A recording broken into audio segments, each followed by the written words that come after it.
listening to the best of the Martha Zoller Show. To hear the full show each day, tune in to AM 550 and FM 102.9 WDUN or log in to accesswdun.com and click the Listen Live button from 9 to 11 Monday through Friday.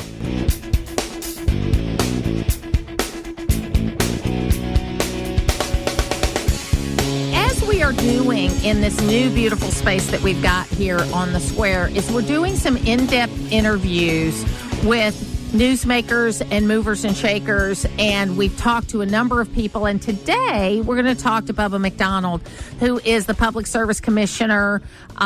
You're chair of the commission, right, Bubba? I chaired it at one time, yes. Yes. And twice. In fact, twice. That's right. So you were chair of the commission twice, and so he's joining us for this hour. Let's talk a little bit about the thing that gets under most people's bonnet, Bubba, is rate increases. Okay, so obviously everything costs more. Okay, everything costs more. Talk to us a little bit about how that happens at the Public Service Commission. Let me say something before that. What's most important on their mind is when the lights go out and they don't have lights or heat or what. That's when it's important. Then the rates... Air conditioning. Air conditioning at this particular time. Yes. But the rates are set by the Public Service Commission. Georgia Power is a vertically integrated company, and it's owned by stockholders and run by directors and management. And the Public Service Commission is by law has a fiduciary responsibility to Georgia Power as well as to the consumers of Georgia. The last rate case that we had was in 2022. It was a stipulated agreement for 3 years. I voted against it. I was the only one on the commission that voted against it, and I voted against it because it exceeded my expectations what revenues Georgia Power should receive. I had an amendment to the stipulated agreement that gave Georgia Power a rate increase, but it was not what that my colleagues finished up with. What that did was had a rate increase for 23, 24, and 25. Automatic, comes in January of every year. Then on top of that, I had a different return on equity position. Mine was lower than my colleagues' what we ended up with. And the return on equity is what, by law, is that the power company, if it exceeds its return on equity, there's what we call a cap that they can earn and keep between the ROE and the cap.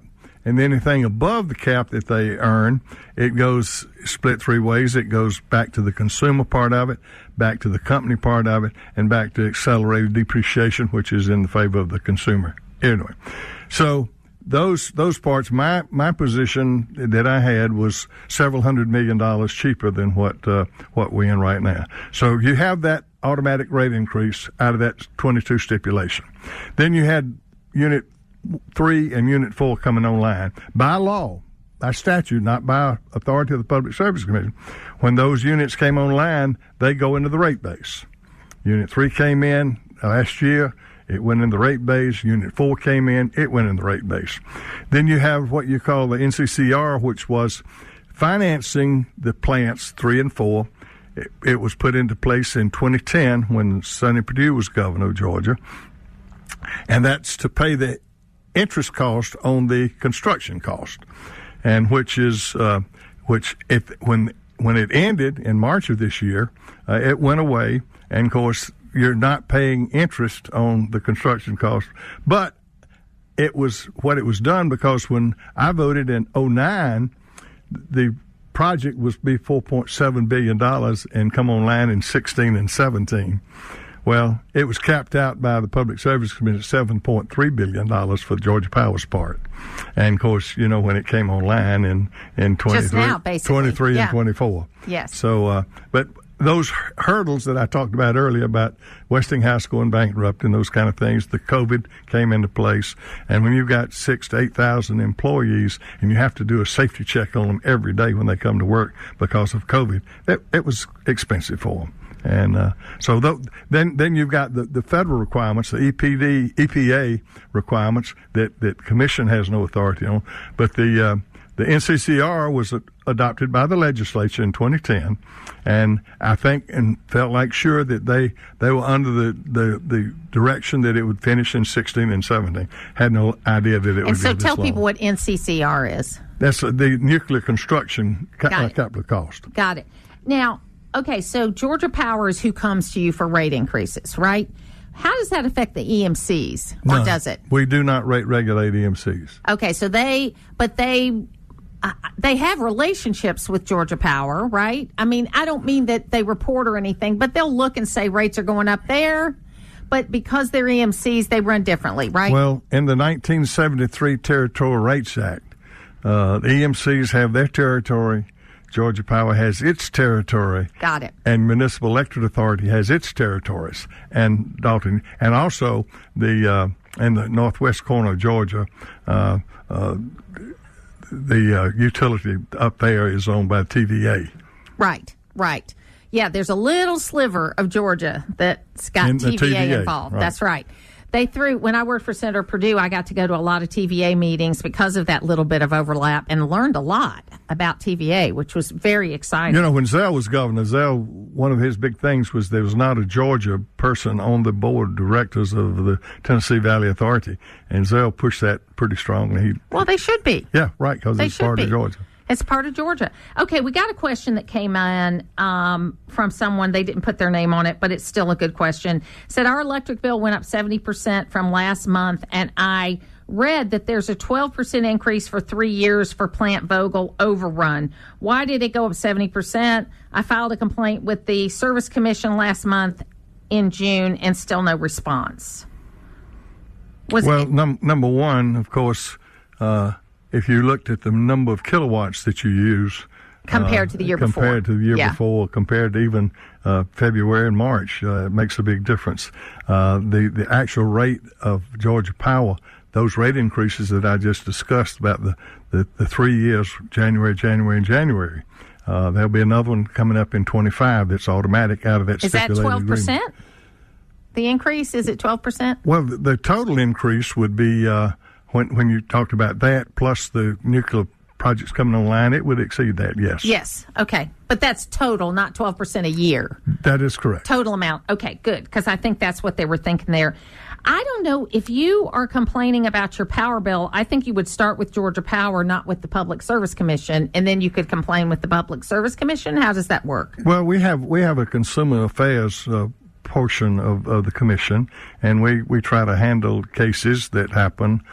People don't understand the bill, and Georgia Power was very very available to come out and do an energy inventory of what you have and see if they can help you with making some changes in it to make it more economical to use.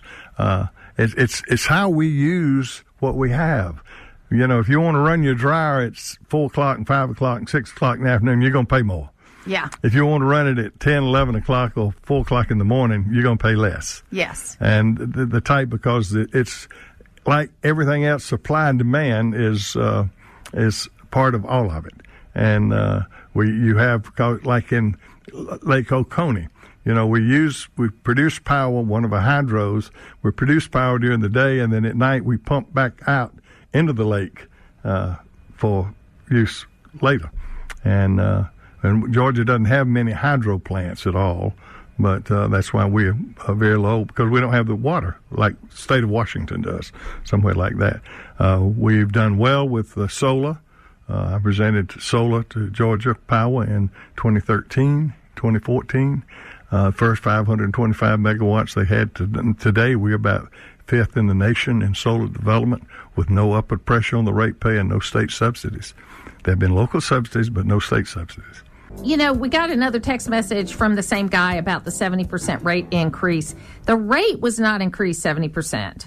You may have had usage go up. So we'll talk about that in a different situation, because I don't think Bubba can answer that. But you have a consumer office. How can people contact the consumer office? He can contact me personally, and he'll send me a copy of his bill, and he can eliminate his name and all that, just an account number. And I'll be glad to go over the bill with him and see exactly if there's a problem. We'll see what we can do. So how could he do that? My email address is BUBBA PSC Paul Sam Charlie at gmail.com. Bubba, PSC at gmail.com, and I can tell you he answers his emails. You I like got that right, I do. Now, Susan in Gainesville said, will there be a Vogtle Unit 5? I would suspect there will be at some time down the road. It probably won't be on my watch, but Georgia Power has 7,000 acres of land down in Stewart County. That's the southwest end of the state, and there will be a need down the road. We would hate to lose all this craft labor. There are several states now that are finally looking at, because Georgia finished its project with Plant Vogtle 3 and 4, nuclear energy is coming alive again. Because it's clean. It's clean, and it's not reliable. Renewable. It's not renewable, but it's reliable, and it's clean, and now we don't have, it is really, I think, the answer. It is the answer to our to at least the next 100 years. Well, there's a lot of work being on reprocessing nuclear waste. Yes, and it's gotten to where it's almost nothing. It's almost nothing. So I'm a big believer in nuclear power and what the options can be related to that. So I think that's great. So, Bubba, I'm going to ask you this because we've talked about your age a couple times today already, where you mentioned you were going to do one more term. You know, there's a lot of talk about people in public service in their 80s. And you said earlier you were 85 years old, right? Be 86 in November. That's right. But you have a great November what? 24th. Oh, okay. My husband's November 14th. So that's I was born on Thanksgiving. So was Abbott Massey. He was November 14th also. So just your thoughts, because you have a very good sense of where you are, what you can do, what you can't do, and you have addressed this issue of your age head on. How do you think the president should handle it? The current president. I think his family should have that discussion. I felt sorry for him at the debate, even though I'm a Trumper. I'll say that up front. Of course. I've been a Trump. I was the first statewide elected official in 2016 to endorse Donald Trump for president.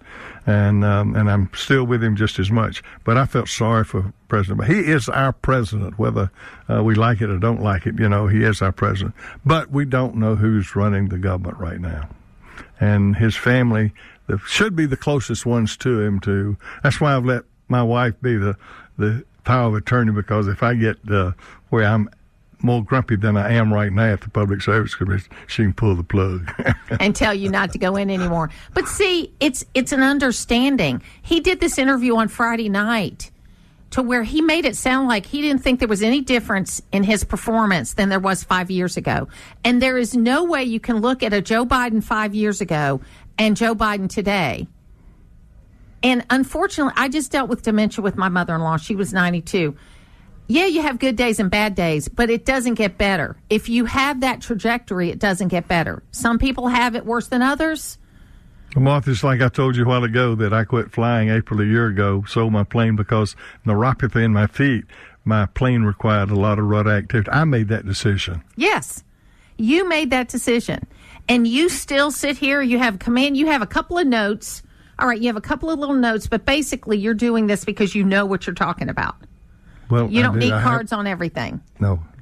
That's right. It's crazy. So I was shocked to hear yesterday that Joe Biden sits in on all of these meetings with leaders and things like that. Hunter Biden is now sitting in on meetings. What bothers me about that, because we've had this happen before. Long before you and I were born, Woodrow Wilson had a couple of strokes, and basically his wife for 2 years ran the government. Okay, and we know that now. We didn't know it then because you didn't have phone. You know, as Johnny Isaacson said, everything's a phone and a camera and a microphone. But we know this has happened before, where someone's gotten so infirmed that there's someone else running the government. And that's what it feels like right now. Talking about the notes, those were my notes. They weren't prepared by somebody else. That's right. You're right. They're right. They're absolutely there. So I don't know. I just think that, and there is a big difference between Joe Biden and Donald Trump. And I'm going to finish this topic and then wrap up with Bubba. From 2017 to 2020, there were dozens of articles written about invoking the 25th Amendment against Trump because everybody said he was crazy. And when I say everybody, I mean the mainstream media. Okay? Not one article, even after that debate performance, has been written about invoking the 25th Amendment on Joe Biden. That just shows you right there how unfair the media is. That's true. It's a good example. It's right there in front of us. So what's on your plate at the PSC? Well, Martha, we've got, of course, dealing with some territorial rights issues. I've got the third railroad case that I've had since I've been on the Georgia Public Service Commission, because we were a railroad commission to start with. Yes. And I've got the third one of those. And then we've got some amendments to, I'm not an EV fan. There was $6 million in that last rate increase, that $3 million each year for building for these 3 years, building charging stations. And we've got an issue with that because the private sector is not wanting to build charging stations because they're not profitable. Right now they're not. They're not profitable. Yeah. And why should the ratepayers of Georgia have to build charging stations? I think the answer to that is hybrids where they charge themselves. You know what I mean? Why but is the private sector can do that and let the people make the choice. The federal government doesn't need to tell people what they got to drive and what kind of fuel they use. Do you think we'll ever get back? You mentioned it started as Railroad Commission. We'll ever get back to good passenger rail? Because we used to have trains that went from Macon to Atlanta. We used to have trains that went from Gainesville to Atlanta. And I guess we still do, sort of, but they're not easy to use. Martha, are we ever going to get back to passenger rail? We have a national conference in February in Washington, D.C.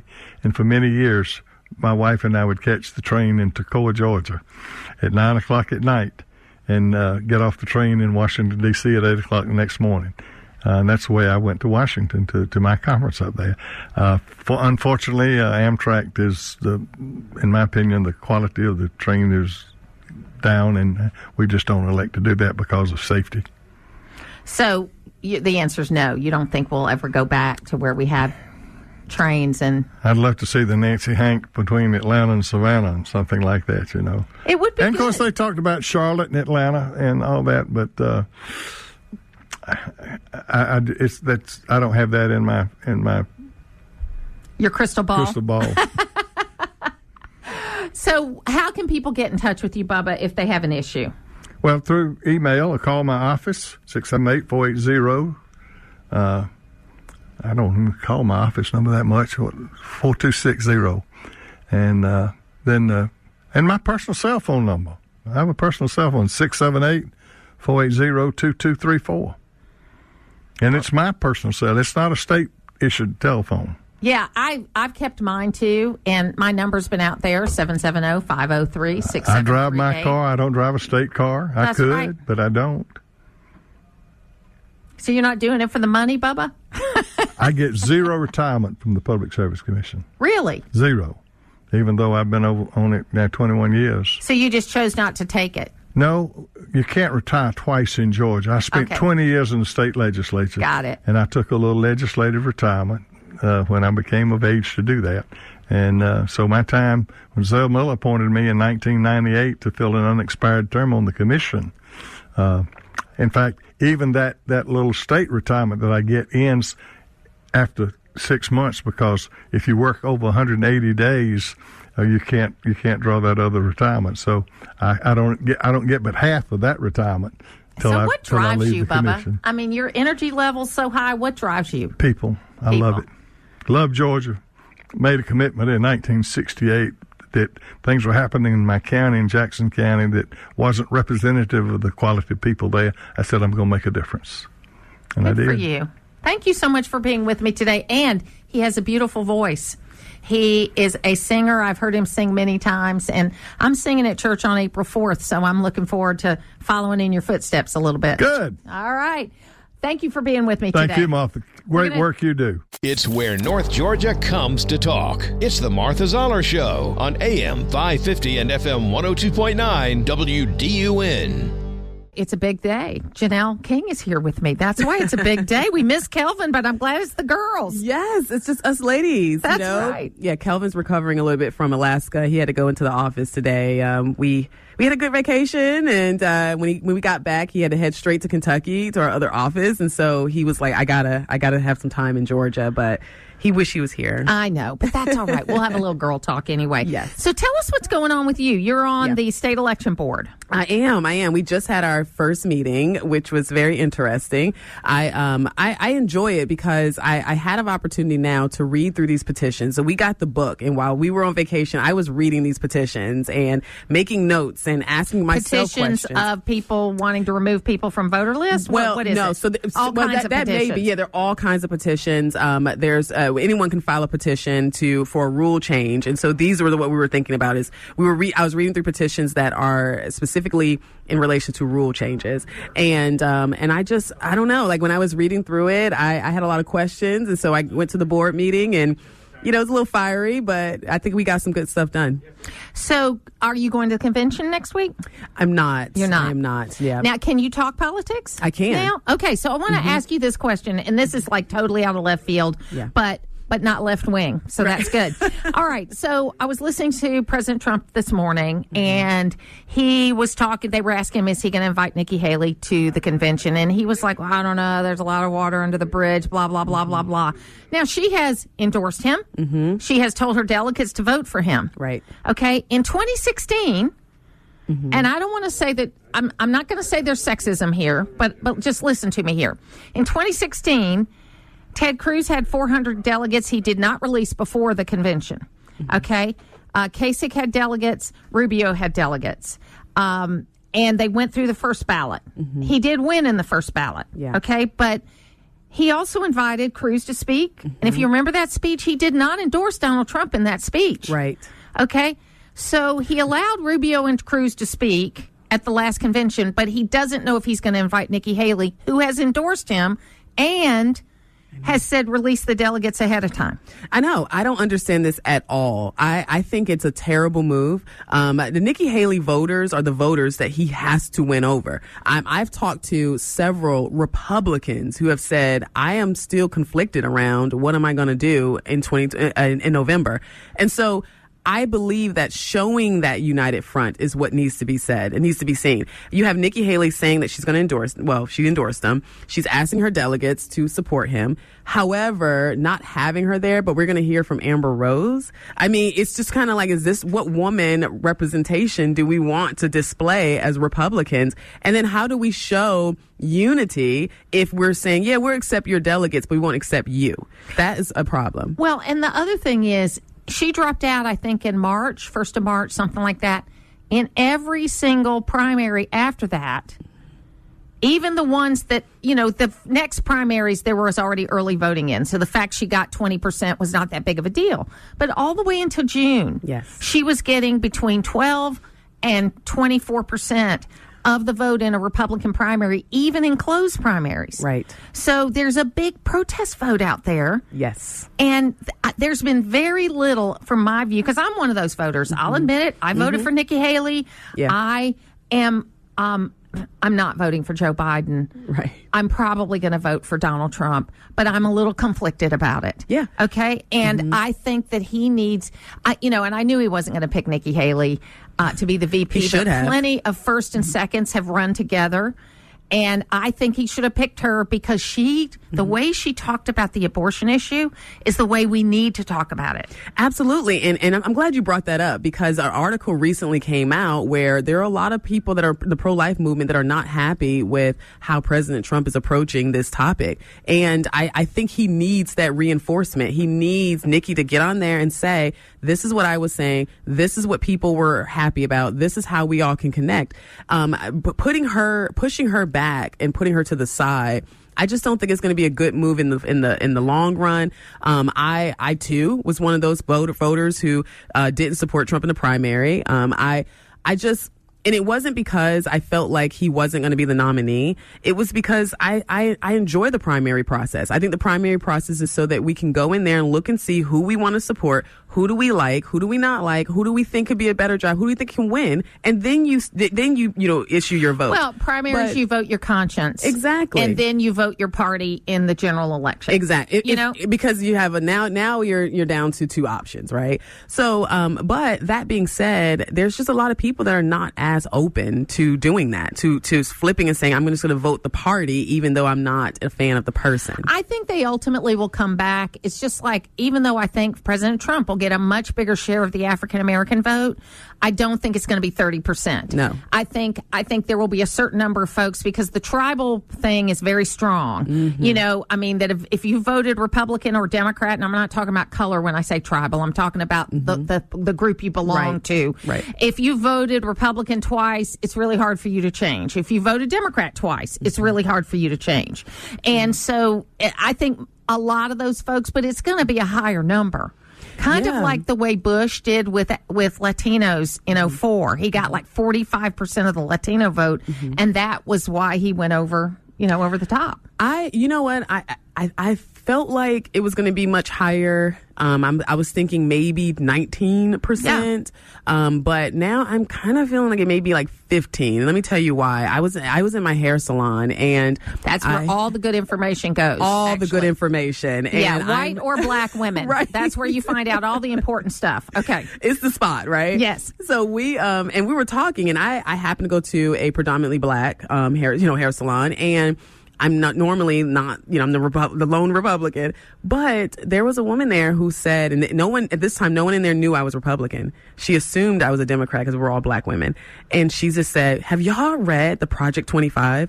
And it kind of startled me, because I'm like, oh, this is really getting around. Like, I didn't think it was getting traction. It was the talking point for this week. But it is really, people are really, and I didn't say anything. I just listened to the conversation, just so I can gain information. And what I heard was disturbing, because people, they really believe that President Trump is going to implement the Project 25 plan, and that plan is going to somehow cause people to lose their jobs. Well, we're in fact going to have Brian Phillips on at the top of the next hour from the Heritage Foundation to talk about that, because I've looked at it, and basically, as it was explained to me, it's like a job board. Every president has it takes them about a year and a half to staff up.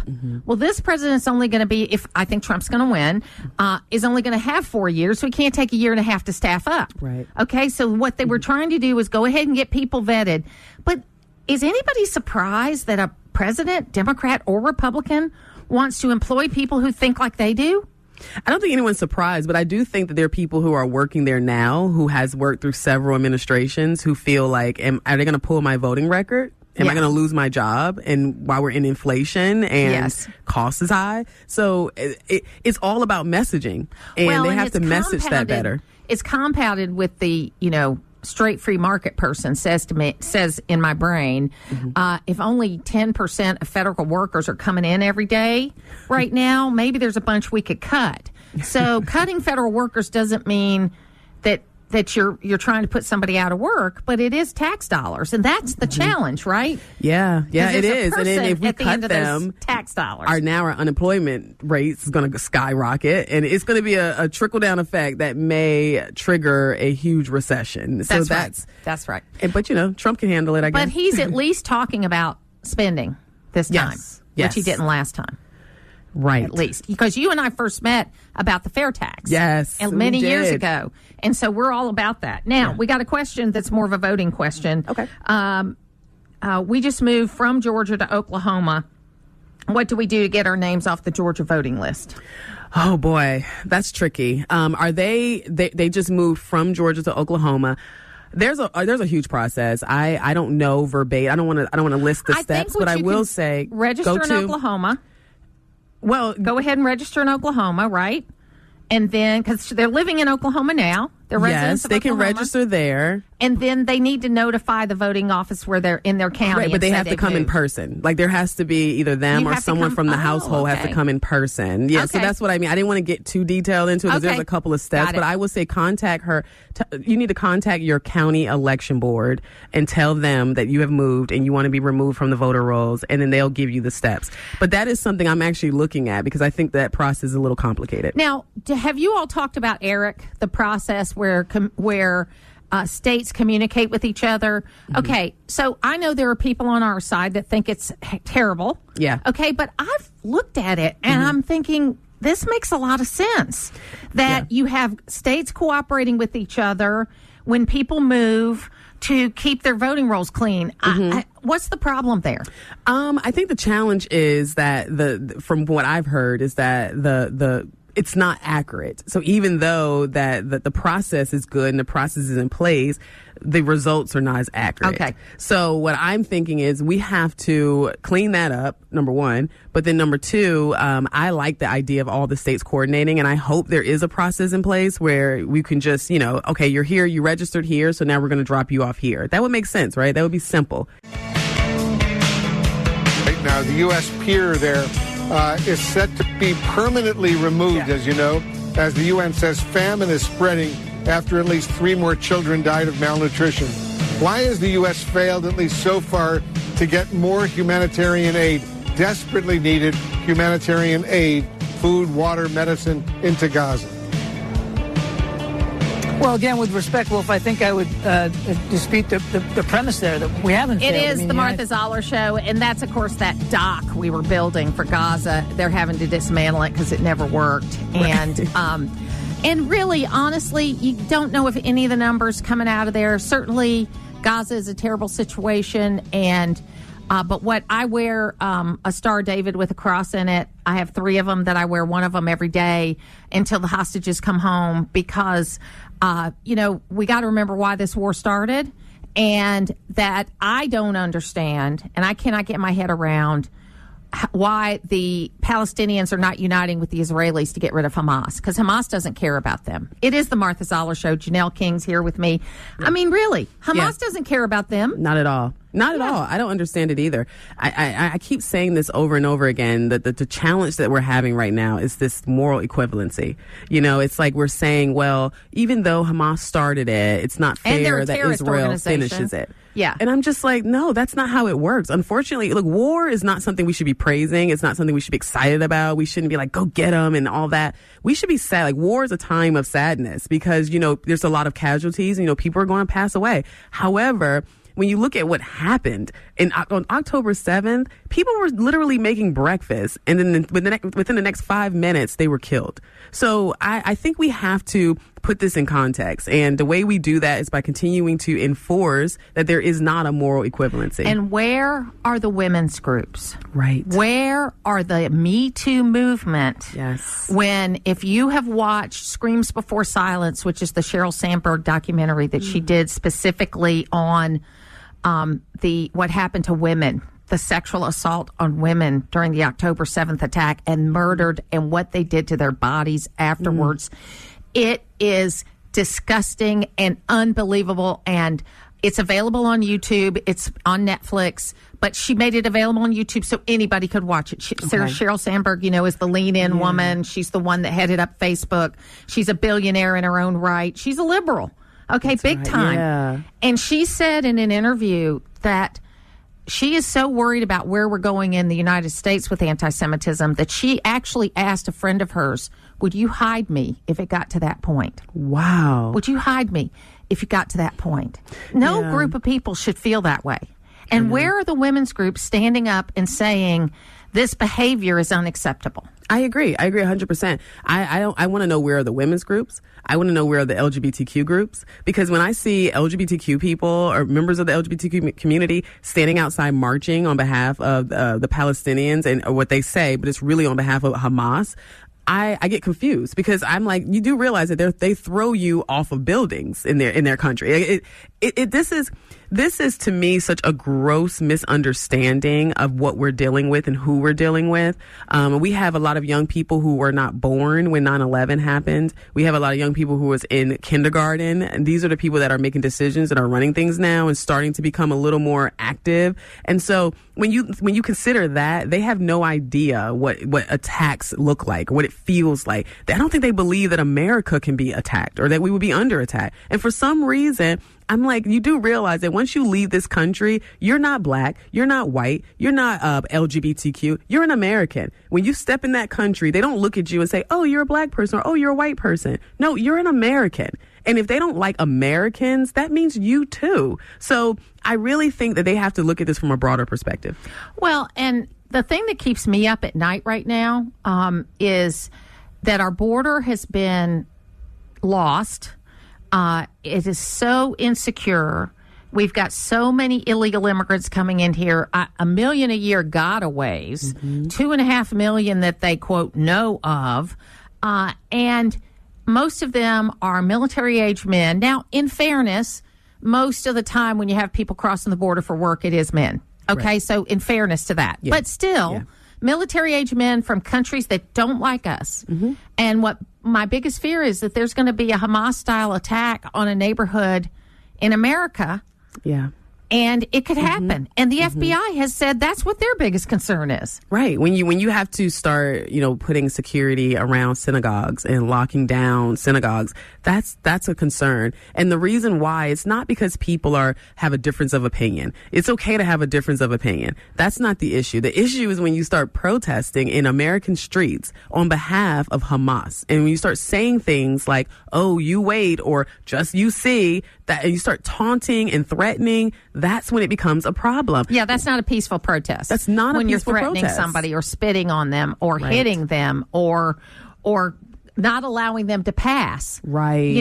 That kind of, because there's nothing that makes you feel so small and out of control. I mean, it goes back to the game of keep away. Remember when we were kids, there was nothing that could make you feel so small and little than you can't, they take your hat away from you and they go back and forth. I know that's a small example, but on a big scale, when you're walking to your college camp on your college campus and somebody blocks you because you have a yarmulke on, right, and tells you can't pass, that is designed to make you feel weak and small. I'm concerned about the emotional pressure that these people are sitting under because it's a pressure that builds, right? And we're a constitutional carry state. And I don't know, I'm not saying that that's something that will happen, but I get concerned at when you're blocking people from being able to do what they plan to do that day, and you're now hindering them. And if they've encountered this time after time after time, it's only a matter of time before somebody's going to pop and it's going to snap. And then that's going to create a huge, huge problem. So I see this also as we were talking about the border. I see this also when it comes to the cartel moving into primarily black neighborhoods. We have now like the gangs that are American gangs now looking face to face with the cartel. And from what I've heard in Chicago, they had to come to a truce. Like, don't touch any of our people. The moment you touch any of our people, it's going to be a war. And isn't it crazy that we're leading? You're too young to remember 1968, but I'm not. And we're leading up to a war that's controversial among Democrats. I mean, I support Israel, and I think they need to finish the job. But we got that war. We've got a convention in Chicago. I mean, I'm going to Milwaukee next week. I'm not going to Chicago because I don't think I can keep myself safe there. Oh no, I don't think you should go either. I mean, the tensions are really hostile from what I'm hearing. It's on the verge of collapse, and I hate to say it, but it almost feels like a civil war, because there's so much tension in the air. But I think there is a way I think we can fix this. And I think we need to start having conversations around and having more courage. Tell the truth, have courage, and provide people with the necessary information they need to share the facts. Putting the talk in news talk. It's the Martha Zoller Show on AM 550 and FM 102.9 WDUN. It seems like this week, the word of the week for Democrats is Project 2025. Joining me right now, and we thought we'd go to the source, is Brian Phillips, who is Chief Communications Officer for the Heritage Foundation. And, I've looked at Project 2025. It doesn't look scary to me, but I just had a person talk about the fact they were in a salon, a black salon, and the woman said, "Hey, are you worried about Project 2025?" So everybody's talking about it, Brian. Welcome. Thank you so much for having me, Martha. So tell us what it is first. I think I know, but I want to hear it from you. Sure. Very simply, Project 2025 is an effort to restore the constitutional role of the federal government, particularly the executive branch. What we've done is we've produced a policy document. It's a 900-page book. I wouldn't necessarily recommend that your audience try to read it cover to cover. But in the book, we meticulously detail. We go through every single department in the executive branch and all of the major agencies, and we expose how many of these agencies and departments have overstepped their authority and violated our constitutional rights. And it also suggests a number of different reforms to these agencies to bring them in line again with the traditional constitutional role of the government. So we have this policy book that anyone can download at project2025.org, and you can read it for yourself. I'd suggest if you're interested in one issue, the weaponization of DOJ or the Department of Education, just go ahead and start there. It's not written in think tank language. It's easy to digest. So we've got the policy book on one side, and then the second piece, Martha, is, of course, the vetting and training of individuals who would like to work for the federal government, but particularly people who understand that their job, if you work for the federal government, is to execute the laws, to faithfully execute the laws, to not overstep their authority, and to not pursue their own agendas, often in contradiction with the policies of the sitting president. And so, again, this is not a partisan exercise. This is simply restoring the original role of the federal government to work for the American people. So I heard my friend Eric Erickson describe it in this way, that it was that part you're talking about is kind of like a job board where people can not only understand what the role is if you're going to work for the federal government, but that one of the biggest challenges of any president, Democrat or Republican, is staffing up when they first get elected. And in the case of if Donald Trump is reelected, he only will have 4 years. So if it takes a year and a half to staff up, then that creates a lot of problems as far as being able to get things done. Is that a fair assessment of part of what this is? Absolutely. And considering how the Biden administration has wrecked this country and where we are, we don't even have 100 days, as they normally say, to wait. We have got to hit the ground running on day one. And so we conceived of this idea to say, look, well, let's get those individuals into a database. And we're talking about tens of thousands of people that they could look at and they could choose from on day one to say, these are folks who will respect their constitutional authority, and have that ready to go on day one instead of having to spend the first 3, 4, 5, 6 months trying to figure it out. And the same thing with the policies. Let's put together a book so that if you become the director of personnel management or you become the head of the EPA, here's a bunch of policies that maybe you could look at to start implementing on day one to make sure that you're streamlining government and making sure that you're working for the American people. It's a great idea to get out in front of it. And again, at the end of the day, the president will make his own decisions on those things. He will make his own decisions on personnel. He'll make his own decisions on policies. But why not, as the conservative movement, why not have those resources ready to go so that he can use them if he wants to? Well, and I mean, look, the Heritage Foundation is a fantastic organization. A former Georgia congressman, Ben Blackburn, was one of the first people involved in the Heritage Foundation. I think there's still a painting of him on the wall there at your building. I know there was for many, many years. It is a conservative think tank. And there's nothing wrong with that. You guys do great work. I use your guests all the time. I used to use your studios when I would come to D.C. I mean, you guys you roll out the red carpet and you do a great job in what you do. And there ought to be conservative think tanks, just like there ought to be liberal think tanks. There ought to be independent think tanks wherever you want to go, that's the beauty of living in America, is that we have the right to think what we want to think. And I think that the challenge is that they're saying, the Democrats, voter suppression, and it's going to take us back, and they're using fear-mongering, personally, I think, because they have nothing else. They have a candidate that's imploding right now because people have pulled back the curtain and seen that the emperor has no clothes, and there's still a lot of frustrations on the conservative side. And what I love about what you did with Heritage, because I got to tell you, when I'm totally policy in this election, because I'm one of those ex-urban women that aren't 100% comfortable with Donald Trump, but I'm a conservative. I have been one my whole life. It ranks higher to me than my party affiliation, okay? And I care about the policy because I know I'm not always going to love the people. Right. And Martha, this effort in particular is one of those policy issues. How does government work? Should it work better for the American people? Those aren't the sexy issues that hit the front page every day, but it is one of those issues that is critically important to securing our freedoms and ensuring our constitutional rights. And so that's why, to your point, the conservative movement got together and said, we need to raise awareness about this issue, not just because we believe in these policies, but because most people don't realize how much this issue affects their daily lives when they walk outside their door and they take their kids to school and they try to do their jobs at work. It affects almost everything that we do. And so we as a conservative movement, over 100 groups around the country, banded together to raise awareness, and most importantly, that this is a critical issue that the next president should prioritize. And we're not pie in the sky. We're not Pollyannish about this. We don't think it's going to get fixed in the first 100 days. We actually think this will endure from administration to administration. But we need, as a movement, to raise it to a major priority for conservatives to work on, so that the government can, in fact, work for the American people. We're talking to Brian Phillips from the Heritage Foundation, and so. As the big question is, did President Trump work with the Heritage Foundation on this? No. In fact, we were very clear when we launched it in April of last year that this was not an effort that was being directed by or for any one candidate or campaign.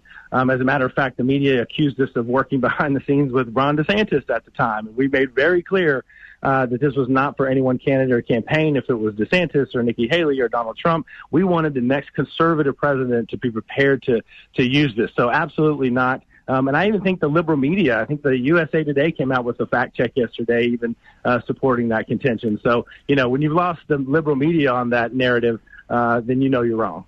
Yeah, I mean, it is interesting to me that it did seem to pop up all of a sudden in the last 10 days. Did you notice that? I mean, it's like it's the word on everybody's lips. You nailed it, though. I mean, you already said it. I mean, this is one of my talking points, and you already said it. The campaign is flailing.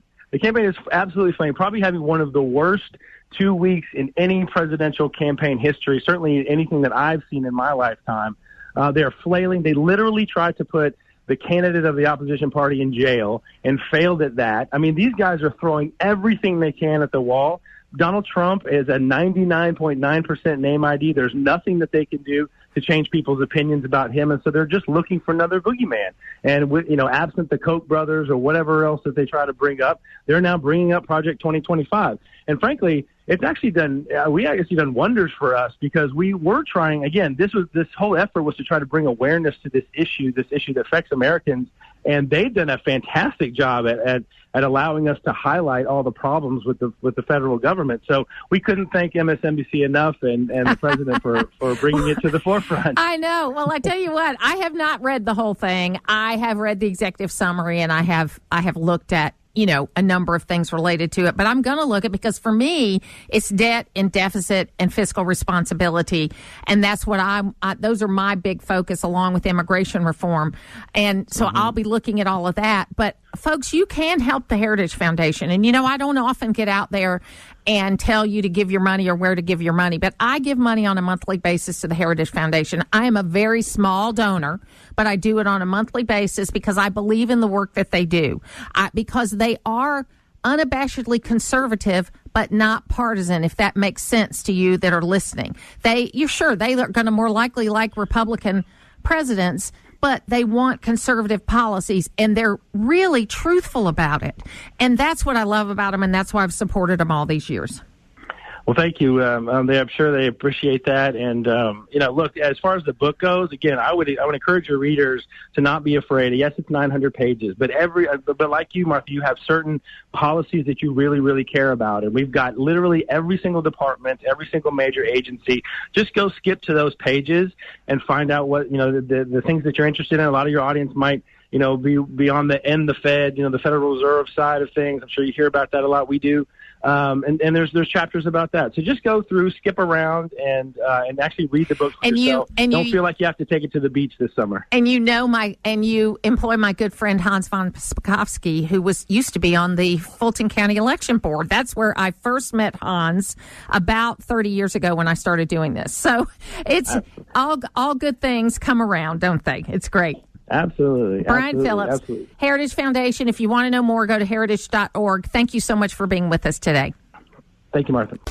To hear the full versions of last week's Martha Zoller shows, go to the podcast page at accesswdun.com, and you can follow me on social media at Martha Zoller.